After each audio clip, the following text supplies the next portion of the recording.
안녕하세요, 버문트레공입니다. 이곳은 보스니아 헤르체고비나의 수도 사라예보예요. 이 사라예보는 제가 발칸반도를 여행하는 가장 큰 이유이기도 합니다. 그만큼 역사적으로 중요한 도시이기도 하고 많은 아픔이 있었던 곳이죠. 그래서 오늘은 사라예보 시내로 한번 돌아다니면서 역사 포인트도 가보고 여기 현지인들이 어떻게 살고 있나 그렇게 관찰할 예정입니다. 벌써부터 기대가 되네요. 이얼 분위기 좋은데? 히잡 쓴 사람도 되게 많이 보이고 카페랑 레스토랑, 은행, 옷가게 쫙 깔려 있네요. 번화가 다운 모습이죠. 보스니아 헤르체고비나가 무슬림이 메이저긴 하지만은 정교회나 카톨릭 신자도 거의 50% 가까이 됩니다.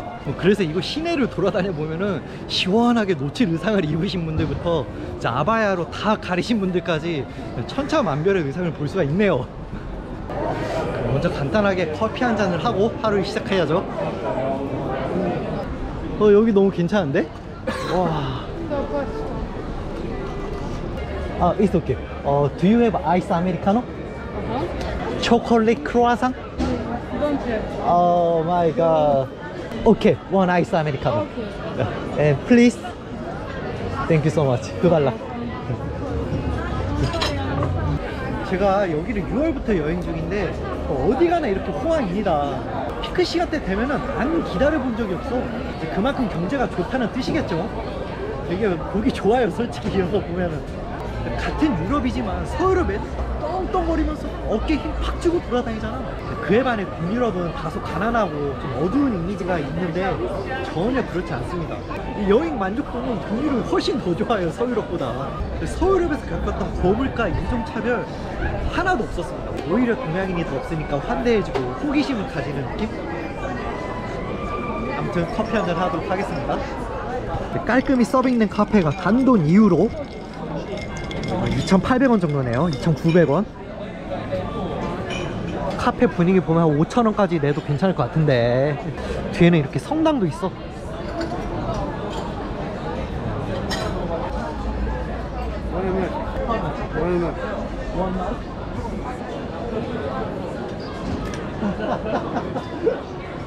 두 개를 저렇게 있어, 두 개를. 많이 파세요. 자, 고수시네. 이게 하나에 1마르크거든요. 그래서 제가 2마르크 줬더니 1마르크를 거슬러 주는 게 아니라 두 개를 주고 있어. 하나에 700원입니다. 두 개에 1,400원. 잘 써야지. 발칸반도의 어르신 분들은 무조건 잘해드리고 싶어요.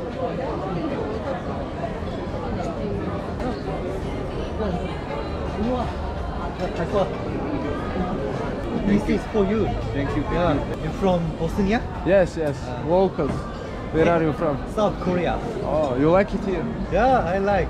Yeah. I like Edin Dzeko. Edin Dzeko, yes. Edin Dzeko. 앉아.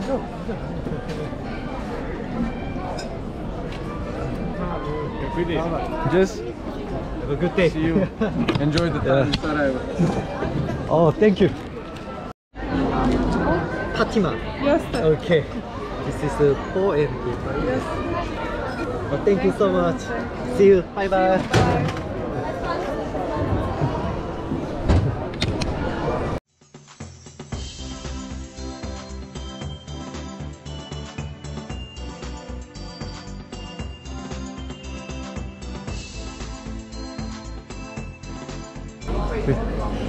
여기 인구 37만 명 맞아? 엄청나게 큰데요. 사람들도 많고. 근데 사실 튀르키예를 여행하신 분들은 아시겠지만 건축 디자인이랑 올드타운의 모습이 터키랑 굉장히 흡사합니다. 그만큼 터키의 영향을 많이 받았다는 거죠. 와, 말 끝나기 무섭게 이렇게 보스니아랑 터키의 국기가 같이 있네. 터키시 아이스크림이고 이것도. 불가리아나 루마니아도 똑같이 한 400~500년 동안 튀르키예의 지배를 받았잖아요. 근데 거기서는 튀르키예의 색채가 그렇게 강하진 않았어요. 근데 이 보스니아는 달라요. 같은 이슬람 문화권이기 때문에 거리는 더 떨어져 있어도 터키의 색채가 많이 남아있는 것 같아요. 근데 또 마냥 똑같은 건 아니야. 여기 바로 앞에 보이는 이 라인을 지나가잖아요. 그럼 우리가 잘 알고 있는 익숙한 유럽의 모습이 나옵니다. 바로 앞에처럼 말이죠. 되게 신기하지 않아요? 여기는 누가 봐도 막 이탈리아, 스페인 같은 느낌이고 여긴 누가 봐도 그 튀르키예 느낌이잖아. 단 하나의 라인을 두고 완전히 다른 문화권이 나옵니다. 국경 이동도 이렇게 드라마틱하진 않을 거야.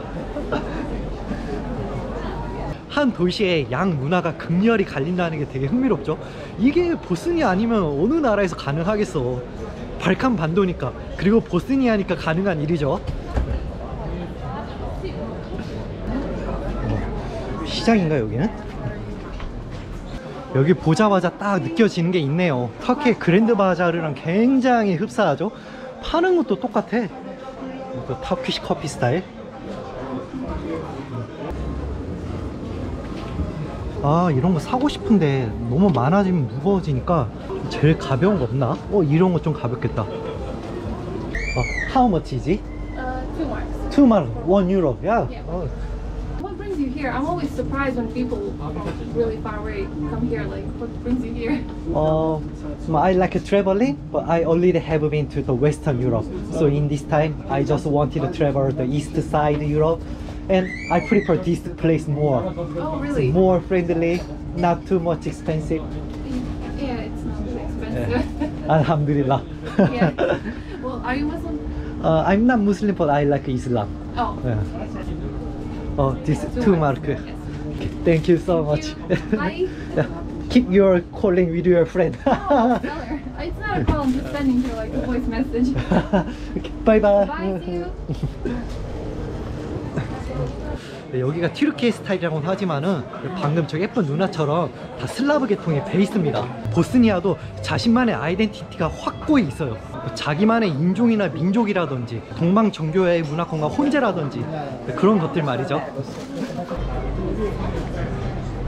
그래서 와우, 너무 멋있는데? 16세기에 지어졌다고 하는데 이것도 튀르키예 스타일이죠.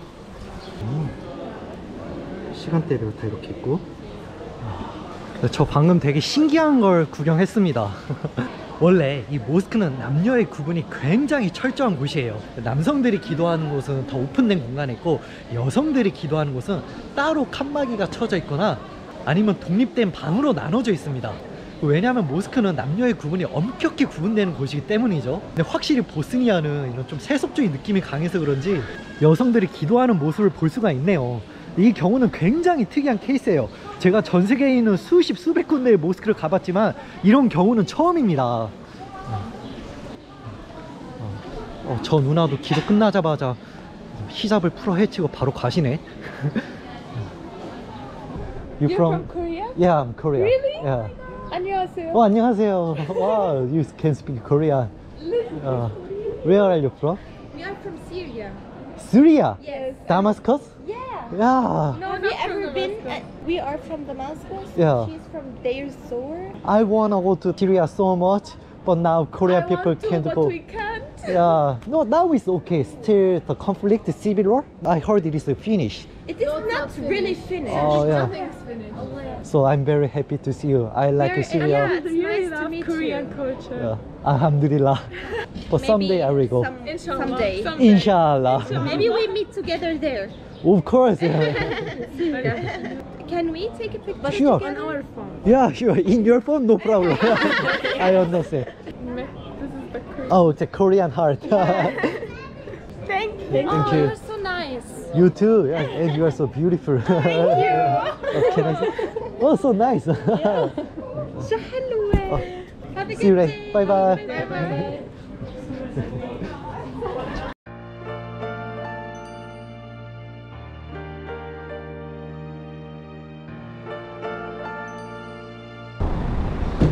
야, 이게 다 공동 묘지라니. 야. 아휴, 정확한 사망자랑 실종자도 아직 파악이 안 되고 있다고 합니다. 대략 20만 명 정도 죽었다고 하는데 보스니아 인구가 300만 명 정도거든요. 근데 그 중에서 20만 명이 죽었다는 거는 거의 10분의 1이 죽었다는 거죠. 우리나라로 따지자면 400만 명이 죽은 거야. 정말 엄청난 희생과 아픔이 있는 내전이죠.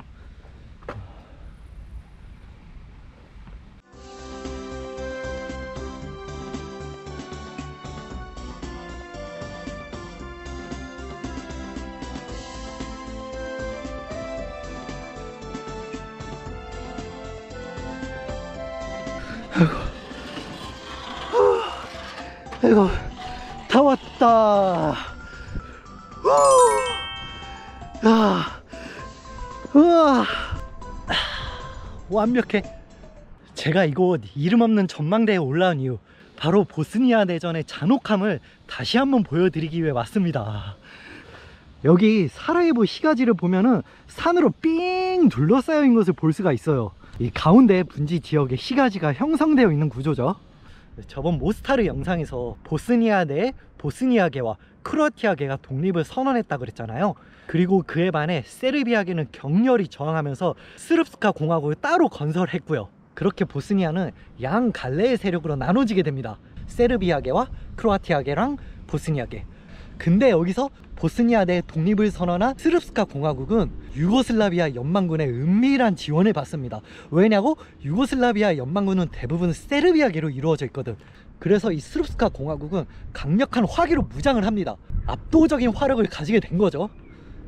그렇게 무장한 스릅스카 공화국의 민병대 세력들은 이 사라예보 시가지를 무려 1245일간 포위합니다. 3년에 걸쳐서 이 시가지를 포위하고 무차별 난사를 합니다. 뿐만 아니라 이곳에 통하는 모든 교통망을 차단해서 물자의 이동을 막아버려요. 그럼 여기 사는 사람들은 어떻게 해? 당연히 식량 부족, 연료 부족, 물자 부족에 다 시달릴 수밖에 없겠죠. 한마디로 말라 죽이려는 의도도 있었다는 거죠. 그래도 다행히 UN 평화유지군들이 이렇게 땅굴을 파서 물자를 보급했다 그래요. 도로는 막히고 공항도 폐쇄되었으니 이렇게 땅굴을 파서 식량을 보급한 거죠, 여기 시민들한테. 독일은 통일된 지 얼마 안 돼서 지 앞가름하기 바쁘고, 러시아는 공산권 망해가지고 지 살림 신경 쓰기 바쁘고. 그럼 결국엔 누가 남았겠습니까? 미국을 필두로 한 나토 세력이죠. 바로 나토가 직접적으로 개입하기 시작합니다. 이 보스니아 내전에 말이죠. 근데 정말 그때 나토가 개입을 안 했으면은 여긴 싸그리 학살 당했을 거예요, 정말로. 걔 중에는 누군가 그런 소리를 하겠지. 야, 나토 너네는 왜 이제 개입해? 이미 수십 명이 다치고 죽었는데 간보다가 이제 개입하는 거야? 근데 그 점에 대해서는 쉽게 말 못할 것 같아. 왜냐면은 섣불리 개입하다 보면은 야, 니네가 뭔데 남의 나라의 주권에 이래라 저래라 간섭하는 건데, 이런 소리가 나올 수가 있거든. 당시 나토도 최대한 국제 여론을 관망하다가 이때다 싶어서 개입을 한 거죠. 그래서 결국 이 사라예보 포위전은 나토와 유엔의 개입, 그에 따른 데이턴 협정으로 막을 내리게 됩니다. 무려 1245일 만에 이 시가지를 둘러싸던 스릅스카 공화국의 민병대원들이 철수를 하게 돼요. 1995년에 말이죠. 참. 당시 세르비아 민병대원들은 저 산등성이를 따라서 이렇게 포위를 했다고 해. 이제 여기까지, 지금 제가 있는 이곳까지 말이죠. 그리고 수많은 저격수와 포격들이 이 시가지를 향해 겨누었던 거죠. 상상이 안 갑니다. 30년 전에 이곳이 수많은 무기들과 포격들로 도배되었을 걸 생각하니.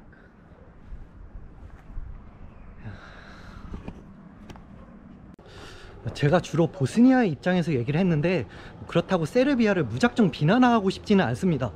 물론 세르비아 민병대원들이 저지른 범죄는 실드 불가지. 근데 어쨌든 세르비아 입장에서는 연방을 탈퇴한다는 건 거의 뭐 반역이나 마찬가지였으니까.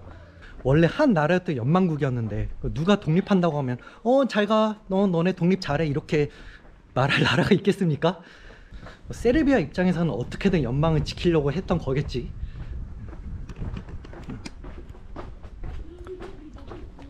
그때 그 참상을 경험했던 현지인들의 말을 들어보면은 이렇게 뭐 시장이나 뭐 물건 사러 갈 때 차들 틈에 숨어서 이동했다 그래요. 언제 어디서 저격수의 표적이 될지 모르니까 몸을 사리면서 돌아다녔던 거지. 여기도 이렇게 다 총탄의 흔적이 남아있네요.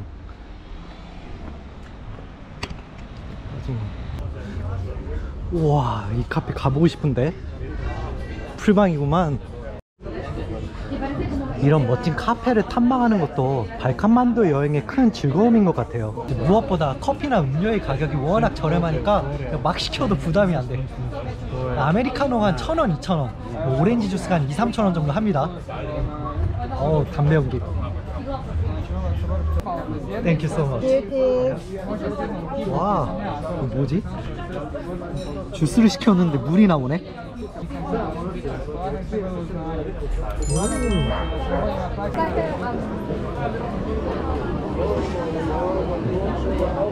이거 봐. Yeah, begin this one.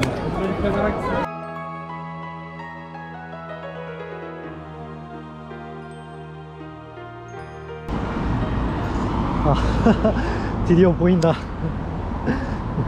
이 사라예보 여행에 아니 이 발칸반도 전체를 통틀어서 이번 주제가 가장 핵심이 아닐까 생각이 듭니다. 바로 제 뒤에 있는 다리가 1차 세계대전의 시발점이 된 그 장소, 사라예보 사건이 일어난 라틴 대교입니다. 인류사의 획기적인 사건이 일어났던 곳인데 너무 평범하고 일상적이어가지고 오히려 이질감이 느껴질 정도네요. 유리벽을 쳐놓은 것도 아니고 바리케이트로 막아놓은 것도 아니고 그냥 지금도 사람들이 지나다니는 다리예요, 이 다리가. 와.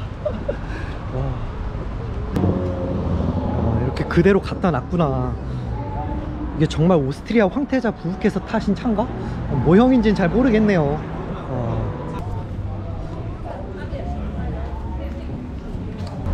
가브를 보고 싶어 왔어.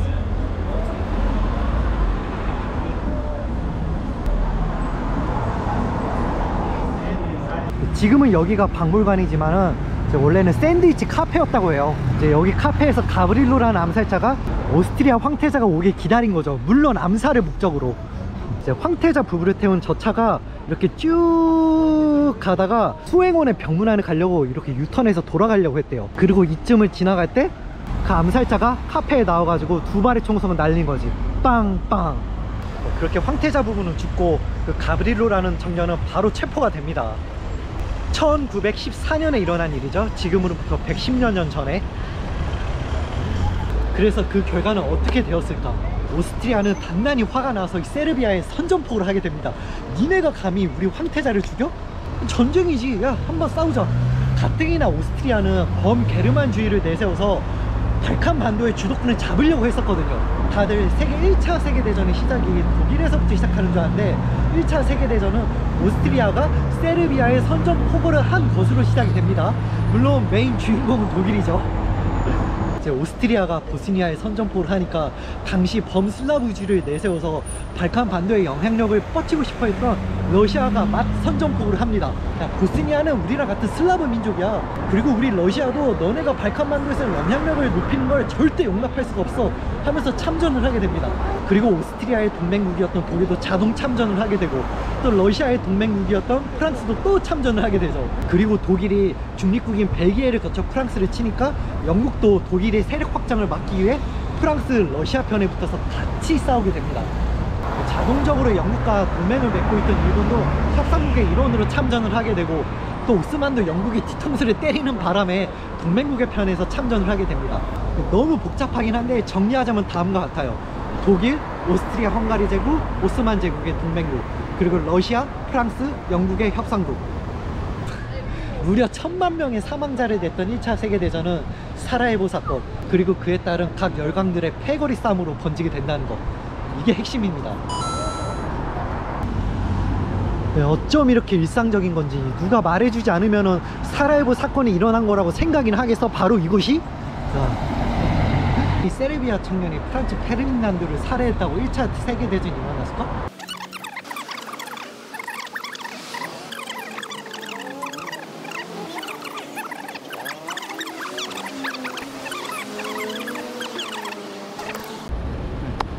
다시 날이 밝았습니다. 어제 이어서 계속 설명을 해야죠. 워낙 중요한 얘기라 이거 설명 못하면 전 이 도시 떠나지 않을 겁니다. 각오하고 왔어요. 왜 전 세계가 두 개의 패거리로 갈라져 가지고 1000만 명이나 죽이는 그런 비극이 왜 일어났을까? 왜? Why? 라고 말하고 싶지만은 1차 세계대전의 발발 원인은 2차 세계대전보다 더 복잡합니다. 깊게 파고들면은 산업혁명, 프랑스 혁명까지 들어가야 되는데 그러면 뭐 하루 온종일 해도 끝이 없으니까 제2 독일 제국의 성립부터 얘기를 해보겠습니다. 18세기 후반 이제 산업혁명이 시작되고 나서 영국, 프랑스, 네덜란드 등은 전 세계에 있는 아시아, 아프리카 국가들의 식민지화를 빠르게 진행했죠. 마찬가지로 미국은 남북전쟁 이후 가파르게 성장을 하기 시작합니다. 또 러시아도 엄청난 땅덩어리를 바탕으로 자신들의 영향력을 점점 높이고 있었죠. 흑해를 넘어 발칸반도까지 진출하려고 그러고 한반도까지 진출하려고 했잖아요, 러시아가. 다들 잘 아실 테고. 근데 바로 문제가 1871년에 제2 독일 제국이 탄생했다는 겁니다. 프로이센의 주도로 인한 제2 독일 제국의 성립, 그 후로 독일은 무섭게 성장하기 시작합니다. 경제력, 군사력, 공업력 등 그동안 모았던 길을 한꺼번에 터뜨리는 거지. 그래서 19세기 후반 20세기 초가 되면은 영국, 프랑스랑 거의 대등한 라인에 올라옵니다. 오히려 공업력은 19세기 후반부터 유럽 제1공업국이 돼요. 한마디로 막 넘쳐나는 힘을 주체 못하는 거야. 특히나 가장 자신 있었던 건 군사력. 이미 1871년에 세계 최대의 육군 전력이라 불리는 프랑스를 묵살을 내지 않았습니까? 비스마르크가. 에너지는 샘솟고 자신감도 충만하고 프랑스도 묵살을 내면서 보여주고 증명하고, 그야말로 대내외적으로 넘쳐나는 힘을 주체 못한 거죠. 그 후 독일도 19세기 후반부터 식민지 쟁탈전에 뛰어들기 시작합니다만 이미 식민지가 없는 거야. 영국, 프랑스, 네덜란드, 벨기에 애들이 식민지를 싹 다 먹어버리고 19세기 중후반에야 뛰어든 독일이 남는 게 있었겠어? 1871년 제2 독일 제국의 성립, 그리고 폭발적인 성장. 그 넘치는 힘을 주체 못하고 이제 식민지 좀 먹으려고 밖으로 눈을 돌려봤더니 남는 게 없네? 아, 영국, 프랑스 놈들 지들끼리 다 헤쳐먹고. 예전에 솔직히 내가 걔네보다 약했어. 근데 지금 싸우면 또 몰라, 내가 이길 것 같기도 한데. 프랑스는 3, 40년 전에 우리가 한번 묵살을 냈었잖아. 우리가 참교육했었잖아. 한번 싸워보자. 이게 바로 근본적 배경이었다는 거. 두 번째, 오토 폰 비스마르크. 이 사람에 대해 한번 얘기해 보려고 해요. 프로이센과 제2 독일 제국의 명재상이죠. 제가 가장 좋아하는 근현대 인물이기도 합니다. 정말 이 친구는 머리도 비상하고 통찰력도 있고 신중하고 그러면서 실행력까지 있었던 인물이었어요. 아주 다재다능하고 유능했던 사람입니다. 하긴 그러니까 제2 독일 제국을 통일시키고 프랑스를 묵사발 냈겠죠. 워낙 머리가 좋은 사람이니까 이 사람은 자기 뜻대로 유럽 열강들의 외교판을 능수능란하게 조절을 했습니다. 특히 신생 독일 제국의 안정을 위해서 여러 나라들과 우호 관계를 맺습니다. 비록 한판 싸우긴 했지만은 같은 게르만계인 오스트리아 제국과 친문도 유지하고 영국, 러시아랑은 동맹도 맺고 또 잘 구슬려 가면서 이렇게 우호 관계를 유지해 나갑니다. 단 프랑스만 빼놓고 말이죠. 비스마르크는 그렇게 생각을 했던 것 같아요. 우리가 프랑스를 한 번 패긴 했지만은 프랑스는 워낙 강력한 적이고 또 우리랑 국경을 맞대고 있잖아요. 수도가 멀리 떨어진 러시아의 모스크바나 아니면 섬나라인 영국과는 달랐어요. 살을 맞대고 있는 형국이기 때문에 프랑스는 미친듯이 견제합니다. 그냥 왕따를 만들어버려 얘는. 그래서 비스마르크가 능수능란하게 외교수를 펼치면서 프랑스를 고립시켜버립니다. 여기까지 너무 좋았단 말이지. 제가 아까 얘기했잖아요. 19세기 후반부터 독일은 넘치는 힘을 주체하지 못한 거야. 그에 반해 비스마르크는 60대 노인이 돼가고 있었고, 신흥 집권 세력들은 야, 우리 독일이 이렇게 세졌는데 다른 나라 눈치 보면서 외교술이나 펼쳐야 돼? 이런 생각을 가졌던 거죠. 그래서 빌헬름 2세를 필두로 제2 독일 제국의 신흥 집권 세력들은 굉장히 호전적이고 다른 유럽 열강들을 자극하기 시작합니다. 근데 아쉽게도 이 친구들이 호전적인 건 좋았는데 그 능력이 비스마르크에 미치지 못했어요. 자신감은 충만한데 통찰력이 없었던 거야. 영국을 견제하기 위해서 해군을 증강시키고 오스트리아랑 동맹을 맺으면서 러시아와의 관계가 악화되고, 그 덕에 고립되어 있던 프랑스랑 러시아가 동맹을 맺게 되고 슬슬 1차 세계대전의 패거리 모양새가 만들어지는 거죠. 두 번째 결론, 비스마르크의 능수능란한 외교술로 인한 유럽 대륙의 외교적 안정. 그러나 그의 후임들은 비스마르크의 능력에 미치지 못했다. 또 굉장히 호전적이고 다른 열강들을 자극했다. 이렇게 요약을 해보겠습니다. 그럼 도대체 왜 이 발칸반도 사라예보가 도화선이 되었을까? 저는 이렇게 한번 비유를 해보고 싶어요. 어느 한 소년이 있었어요. 근데 그 소년의 아버지는 돈은 굉장히 많은데 엄청난 악독이야. 이 악독 양아버지가 이제 슬금슬금 병들어서 죽기 일보 직전이야. 그럼 그 수많은 재산이 양아들한테로 가겠지? 이제 딱 그 시점에 갑자기 연락하면 어떤 삼촌이며 이모며 양아버지의 형제라는 사람들이 막 그 소년한테 접근을 하는 거야. 야, 내가 너의 삼촌이야. 너랑 나랑은 핏줄이야. 야, 난 너의 이모야. 촌수로 따지자면은 우리가 제일 가까워. 야, 아무리 니네 양아버지가 나쁜 사람이긴 하지만은 양아버지를 배신하면 되겠니? 나는 양아버지의 형제란다. 그렇게 소년한테 접근하는 사람들이 과연 그 소년이 예쁘고 귀여워서 그럴까? 그 소년이 너무 사랑스러워서 그럴까? 아니죠. 그 소년한테서 뭐 빼먹을 거 없나 그런 꿍꿍이를 가지고 들어오는 거 아니야. 19세기 후반 20세기 초에 발칸반도 상황이 딱 그랬어요. 병들어가는 양아버지가 오스만 제국, 삼촌인 러시아, 그리고 이모가 오스트리아 제국인 거지. 발칸반도는 19세기 말에 대부분 독립을 하였지만 정치적 힘이 없었어요. 그렇다고 체급이 컸던 것도 아니야. 산업화가 빨랐던 건 더더욱 아니고요. 러시아, 오스트리아, 오스만한테 휘둘릴 수밖에 없는 운명이었어요. 그리고 그 3강의 국가들은 범슬라브주의라더니 범게르만주의라더니 뭐 온갖 꿍꿍이를 통해 발칸반도를 먹으려고 했던 거지. 그런 꿍꿍이들이 터진 사건이 1914년 사라예보 사건입니다. 19세기 후반 러시아가 슬라브 민족들을 규합해가지고 오스만 제국으로부터 많은 나라들을 독립시켜 주지 않았습니까? 그렇게 러시아 제국의 세력이 커지니까 영국이나 프랑스나 오스트리아나 이제 오스만 제국이 견제를 시작한 거지. 아시아, 아프리카랑 별반 다를 바가 없어요. 땅 따먹기를 합니다. 그래서 그 결과물이 보스니아가 오스트리아에 합병돼요. 바로 제가 이곳에 있는 이 보스니아가 말이죠. 사실 이 보스니아는 그때까지도 세르비아 계통 애들이 대다수였어요. 그리고 그 세르비아 계통 애들은 러시아랑 가장 친했고, 왜냐면 같은 슬라브 민족의 동망정비를 믿고 있으니까. 그런 상태에서 갑자기 옆에 깡패 같은 오스트리아가 자기 나라를 먹겠다고 하니 보스니아 입장에서는 화딱지가 날 수밖에 없지. 오스만한테 독립한 지 얼마 안 돼. 러시아의 영향권에 있어서 이제 좀 살만한 애들 오스트리아가 먹으려고 그래. 야, 우리가 뭐 잘못했냐? 우리가 호구냐? 이제 화가 날 대로 난 거였어. 바로 그런 배경 속에서 페르디난드 대공이 보스니아에 행차로 온 거죠. 그 세 번째 이유를 정리해 볼게요. 19세기 발칸 반도의 여러 나라들이 독립을 했지만 정치적 영향력, 산업화, 근대화, 군사력 등이 굉장히 미비했다. 그래서 주변에 있는 삼강들한테 휘둘렸다. Big way or Kanawa? Yeah, nice. Opposite. Thank you so much. Are you blogger? Yeah, Vlogger. Yeah. Historical Vlogger. I'm not a teacher, but I was studying history for a long time. I am a history teacher. Oh, really? Yes, Oh. at the university. Oh, really? In Salamanca. Yeah. Yeah. Oh, I'm so honored. Also teacher translation. Oh, really? Where do you come from? South Korea. I'm just talking about the World War I here. Yeah. Best place. The very, very important. Very important. Yeah. Yeah, it's so definitively. Yeah, that's right. Good luck. Nice to meet you. Thank you so much. Bye. Bye bye. 아, 너무 좋은데? 역사 선생님이었네. 차오차오. 그 와중에 보스니아는 자기 의지와는 상관없이 오스트리아한테 합병당하게 되고, 그의 원한을 품은 세르비아계 민족주의자가 황태자부를 빵 했다는 거. 이게 세 번째 이유죠. 아우, 쉴 새 없이 떠내니까 좀 목마르네요. 솔직히 고백합니다. 작정하고 왔어요. 여기 발칸반도 여행을 계획할 때부터 이 이야기를 가장 하고 싶었고, 제가 이곳에 온 가장 큰 이유이기도 하죠. 개인적으로도 너무 뿌듯합니다. 이렇게.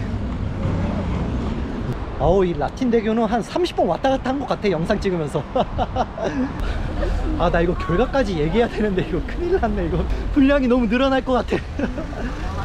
근데 결과는 다 알죠. 오스트리아랑 이제 저머니랑 이렇게 다 패배하고 나니까 결과는 베르사유 조약으로 끝나게 되고, 보스니아는 독립을 하게 되는 거죠. 유고슬라비아로 말이죠. 오스트리아 헝가리 제국이랑 오스만 제국은 다 쪼개집니다. 그리고 세 나라 다 엄청나게 가혹한 배상금과 영토, 해외 식민지를 싹 다 뺏기게 되죠. 근데 뭐 결과는 그렇다 치더라도 저는 여기서 꼭 하고 싶은 말이 있습니다. 바로 윌슨의 민족 자결주의예요. 각 민족은 자신들의 운명을 스스로 결정할 수 있다. 타 민족의 간섭을 받지 않을 권리가 있다. 이런 말 아니겠습니까? 너무 멋있고 세계 평화적인 이 이념이 바로 승전국한테는 적용이 안 되었다는 점이죠. 한마디로 패전국들, 너네 맛 좀 봐라. 나 너네 꼴 좋다 하면서 패전국들을 참교육시키기 위한 그런 용도로만 쓰였다는 거지. 그리고 이 민족 자결주의를 주장한 우드로 윌슨은 결국 노벨 평화상까지 받지 않았습니까? 이거 역사의 코미디야. 뭐 승전국에는 적용되지 않은 반쪽짜리 이념이 무슨 노벨 평화상이야. 참. 그때는 어느 한 나라도 정상인 나라가 없었어. 뭐 지금이야 천조국이 세계의 경찰 노릇을 하고 있지만은 그때만 해도 미국도 열강 중에 하나였습니다. 한마디로 정신을 못 차린 거지, 승전국들도. 그러니까 2차 세계대전이 또다시 일어나는 원인이 되기도 하고. 그 1차 세계대전의 최대 수혜국은 누굴까? 누가 가장 개이득을 봤을까? 이거 되게 재밌는 질문입니다. 가장 큰 수혜국은 미국과 일본입니다. 이제 미국은 다 아시죠? 사실상 1차 세계대전 이후 세계 패권 국가가 된 거. 근데 일본도 이때 엄청나게 성장을 해요.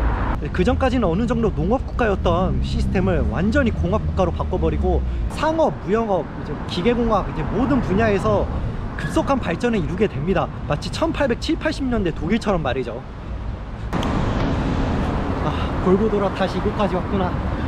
이렇게 너무나도 안타까운 비극의 현장이지만 또 너무나도 의미 있는 장소가 이곳에서 이곳에서 제 여행 유튜브를 찍을 수 있었다는 게 개인적으로 영광이라고 생각을 합니다. 이렇게 사라예보의 내전 1차 세계대전의 설명과 의의는 여기서 마무리 짓도록 할게요. 행복하네요.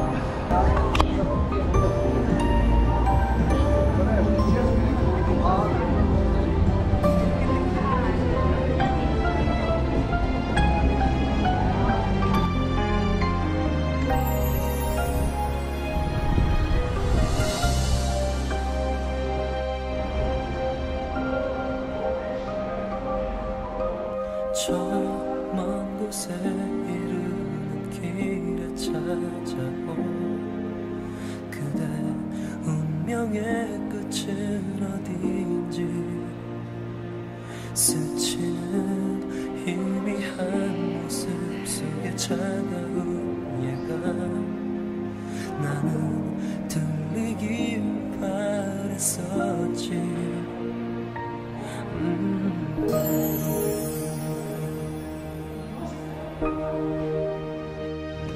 찾을수록 아득해지는 그대 내 기억들 속에 새겨진 그 시간 속에서 그곳에 서 있는 건 내가